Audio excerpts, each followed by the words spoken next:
Chronique pour l'humanité. Enfermés dans nos vies, accaparés par notre quotidien, nous oublions trop souvent de nous arrêter et de contempler la vie, tout simplement. Nous oublions la chance que nous avons de nous réveiller chaque matin.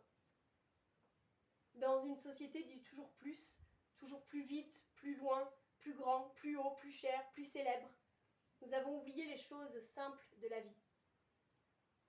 Nous avons oublié la beauté d'un ciel étoilé par une nuit de pleine lune, la chaleur du soleil sur nos corps, le goût sucré d'une fraise cueillie dans les bois, le chant des oiseaux à l'aube de nos journées, le sourire d'un enfant. Nous avons réussi à transformer tous les plaisirs simples de cette vie en choses anecdotiques, sans aucune valeur, pour nous concentrer sur des problèmes toujours plus compliqués, pour gagner toujours plus d'argent, de temps, pour faire un maximum de bénéfices, de profits. Nous avons mis de côté les valeurs essentielles telles que le partage, l'entraide et l'amour, pour nous noyer dans l'individualisme le plus profond, sans même nous apercevoir de l'absurdité du monde que nous étions en train de créer. Aujourd'hui, les choses changent, le monde bouge, et nous avons le choix. Soit nous saisissons cette chance que la vie nous offre de changer avec elle, soit la Terre va se charger de nous rappeler une bonne fois pour toutes que nous ne sommes que ses invités, et que nous avons pris beaucoup trop de liberté. Il y a un vieil adage qui dit « Il n'y a que les sots qui ne changent pas d'avis ». Allons-nous nous inscrire dans l'histoire du monde comme l'espèce la plus imbécile que la Terre ait portée ? Ou bien allons-nous essayer de changer pour adapter nos consciences au changement et laisser de notre passage une meilleure empreinte ? Le choix nous appartient encore, mais l'urgence est là. Si changement nous devons faire, il se doit d'être massif et immédiat, car nous avons déjà beaucoup trop attendu. Arrêtons de nous croire tout-puissants, en haut de l'échelle du vivant. Arrêtons de penser que nous avons tout pouvoir ici-bas et que rien ne peut nous arrêter. Arrêtons de nous mentir simplement et acceptons la réalité. La Terre n'a aucun besoin de nous pour vivre, bien au contraire. En revanche, nous avons besoin d'elle.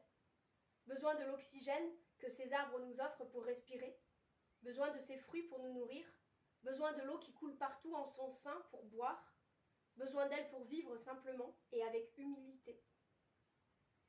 Humilité. Un mot dont nous avons oublié le sens et qu'il sera urgent que nous apprenions à redécouvrir. Aujourd'hui, nous avons le temps.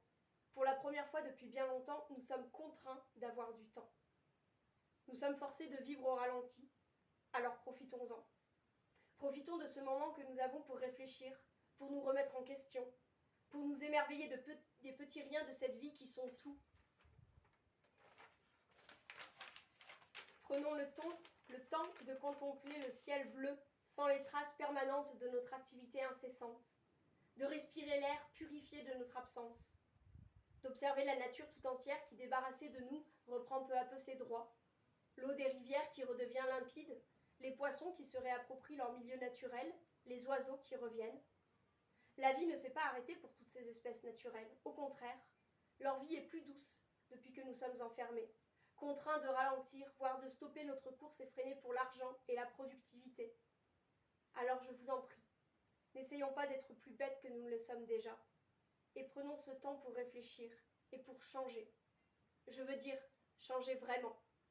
Redescendons de notre nuage d'égoïsme et d'individualisme et apprenons à cultiver avec amour l'humilité et la bienveillance à l'égard de nous-mêmes, de nos voisins et du monde dans sa globalité.